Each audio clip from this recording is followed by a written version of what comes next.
He's really interested in something. Okay, have a good day. Hi. Daddy and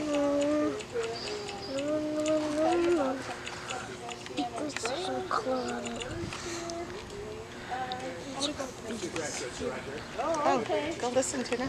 Okay. The bird here, you want to hear a little bit about him? You see that he has wing damage? Yeah, so the birds in the cages have been hit by cars and are non-releasable. So this is a crested caracara, so Central American, South Texas bird, and it's a falcon. So you can tell falcons by long legs with no feathers, where the hawk in the next cage will have feathers halfway down its legs.